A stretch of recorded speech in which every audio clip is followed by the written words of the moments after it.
Indonesia میں جدید زندگی کا ظہور 2000 قبل مسیح میں ہوا، جس کے بعد ہمسایہ ممالک سے لوگ اس سرزمین پر آ کر آباد ہونا شروع ہو گئے۔ دوسری صدی عیسوی میں بدھ متوں اور ہندوؤں نے اپنی اپنی ریاستیں قائم کر لیں۔ پھر یہ سلطنت بنتی رہی، بکھرتی رہی۔ یہ ہمیشہ سے ہوتا آیا ہے کہ اقتدار کو بھوکے ہمیشہ ریاست کے غدار نکلتے ہیں، اسی لیے انڈونیشیا میں قائم ہونے والی کوئی بھی سلطنت زیادہ عرصہ نہ گزار سکے۔ 12ویں صدی تک ہندوؤں اور بدھ متوں کی 15 بار حکومتیں بن بن کر بکھرتی رہیں۔ 9ویں صدی سے پہلے ہی اسلام عرب سے آنے والے تاجروں کے ذریعے انڈونیشیا میں پھیل چکا تھا۔ 12ویں صدی سے انڈونیشیا کے کافی علاقوں پر مسلم سلطنت قائم ہو چکی تھی۔ ہندوؤں اور بدھ متوں کی جو تھوڑی بہت حکومت باقی تھی وہ 1500 عیسوی میں مکمل طور پر ختم ہو گئی اور اسلام مکمل طور پر انڈونیشیا میں پھیل گیا تھا۔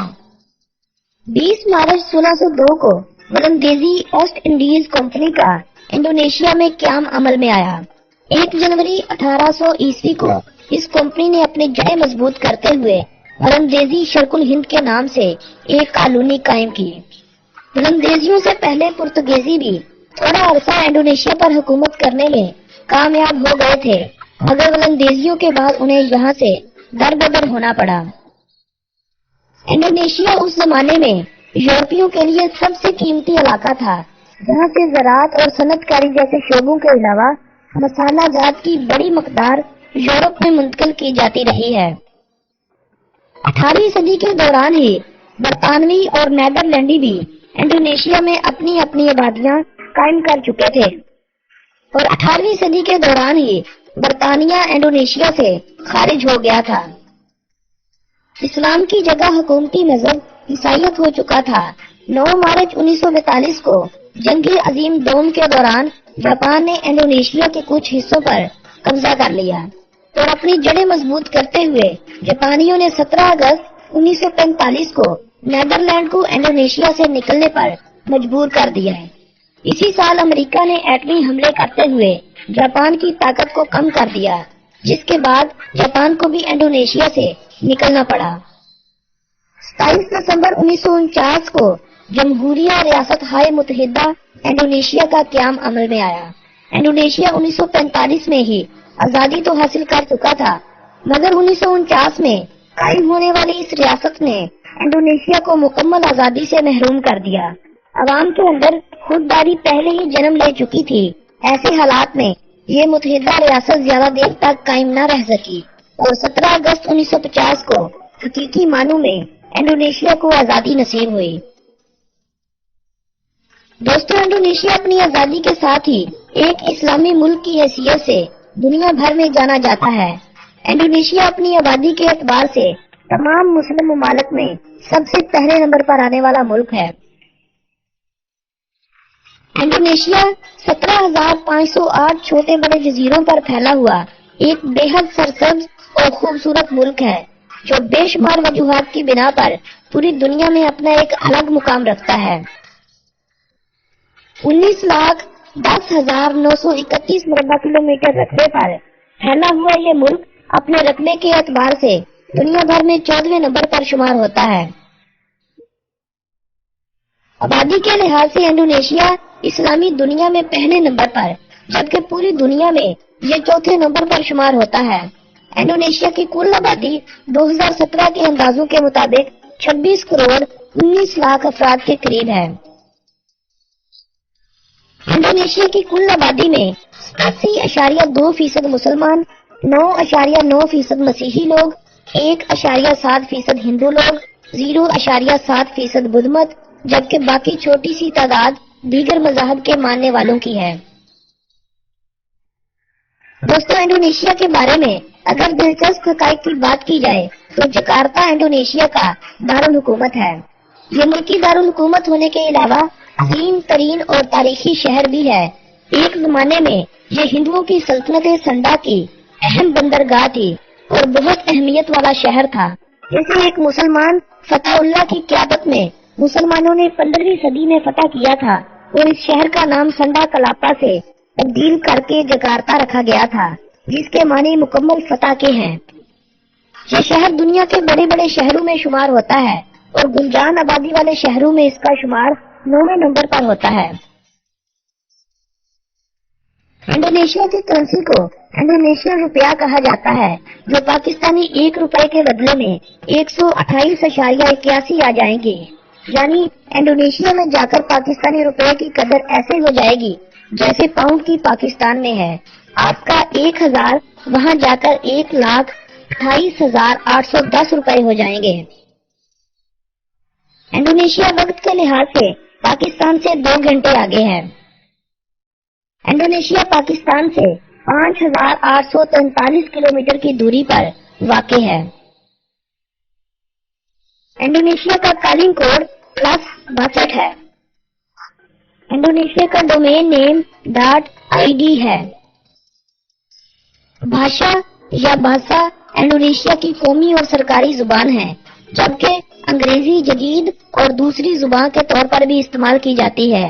انڈونیشیا میں بولی جانے والی کل زبانوں کی تعداد 742 کے لگ بھگ ہے، جن میں سے سندا، جوائنز، ساسک، مالے اور منہاسا زیادہ اہم اور نمایاں زبانیں ہیں۔ انڈونیشیا میں دیگر غیر ملکیوں میں سب سے زیادہ تعداد پاکستانی، انڈین اور بنگلہ دیشیوں کی ہے، جو اپنے ملکی زبانوں کا بھی استعمال کرتے ہیں۔ جوانز، مادوریز، بھٹک اور سندیز لوگ یہاں بسنے والی آبادی کے بڑے اہم گروہ ہیں، جبکہ دیگر کئی ایک قبیلے بھی آباد ہیں۔ دنیا کا سب سے بڑا پھول رافلیسیا بھی انڈونیشیا میں پایا جاتا ہے، جس کا وزن 7 کلو گرام کے قریب ہے۔ انڈونیشیا میں ملنے والی کوموڈو ڈریگن دنیا کی سب سے بڑی چھپکلی ہے، جس کا سائز 3 میٹر ہے۔ انڈونیشیا کا دارالحکومت جکارتا میں واقع گلورا بنگ اسٹیڈیم دنیا کا دوسرا سب سے بڑا اسٹیڈیم ہے، جہاں پر ایک وقت میں 1,20,800 افراد میچ دیکھ سکتے ہیں۔ 54,716 کلومیٹر کی ساحلی پٹی کے ساتھ انڈونیشیا کینیڈا کے بعد دنیا بھر میں اپنے ساحل کے اعتبار سے دوسرے نمبر پر آتا ہے۔ ایک وقت تک انڈونیشیا اپنے ریڈ لائٹ ایریا کے حوالے سے پہلے نمبر پر مانا جاتا تھا، جہاں پر ایک وقت میں 2000 سے زیادہ عورتیں جنسی بدفعلی کے لیے دستیاب ہوا کرتی تھی۔ مذہبی تنظیموں کی طرف سے آواز اٹھائے جانے کے بعد اس مارکیٹ کو 2014 میں مکمل طور پر بند کر دیا تھا۔ انڈونیشیا میں پونکات جیا کے قریب واقع گراسبرگ کان دنیا میں موجود سونے کی سب سے بڑی کان ہے اور تانبے کی یہ تیسری بڑی کان ہے۔ وسطی جاوا میں واقع بورو بودر مندر دنیا میں موجود بدھ مت کے ماننے والوں کا سب سے بڑا مندر ہے۔ دنیا کا دوسرا، تیسرا اور چھٹا سب سے بڑا جزیرہ بھی انڈونیشیا میں واقع ہے۔ دنیا کے بڑے بڑے جزائر میں 13 بڑے جزائر انڈونیشیا میں آتے ہیں۔ گینیز بک ورلڈ ریکارڈ کے مطابق دنیا کا سب سے بڑا سانپ 1912 میں سلاویسی انڈونیشیا سے پکڑا گیا تھا، جس کا سائز 10 میٹر تھا۔ انڈونیشیا کا دارالحکومت جکارتا اپنے رقبے کے لحاظ سے دنیا کا 13واں سب سے بڑا شہر ہے۔ قدرتی تبدیلیوں سے ہونے والی سب سے زیادہ اموات انڈونیشیا میں 2004 میں آنے والے تسونامی سے ہوئی تھی، جن کی تعداد کچھ 2,30,000 افراد کے قریب بتائی جاتی ہے۔ انڈونیشیا کا جھنڈا بالکل موناکو کے جھنڈے جیسا ہے، صرف سائز میں انڈونیشیا کا جھنڈا تھوڑا لمبا ہے۔ البتہ پولینڈ کا جھنڈا انڈونیشیا کے جھنڈے میں سائز میں تقریباً برابر ہے، بس اس میں فرق یہ ہے کہ ریڈ کلر نچلی جانب ہے۔ انڈونیشیا کا جزیرہ جاوا دنیا کا سب سے گنجان آباد جزیرہ ہے۔ اس جزیرے پر انڈونیشیا کی تقریباً نصف آبادی آباد ہے۔ انڈونیشیا اپنی معیشت کے حوالے سے دنیا بھر میں 7ویں نمبر پر شمار ہوتا ہے۔ انڈونیشیا کی معیشت میں سونے، تانبے اور زراعت کے علاوہ ربڑ کی ایکسپورٹ بہت نمایاں ہے۔ ربڑ کی ایکسپورٹ کے حوالے سے یہ دنیا بھر میں دوسرے نمبر پر آتا ہے۔ جاؤن رینو انڈونیشیا کا ہی ایک جانور ہے جو انڈونیشیا کے علاوہ آپ کو دنیا کے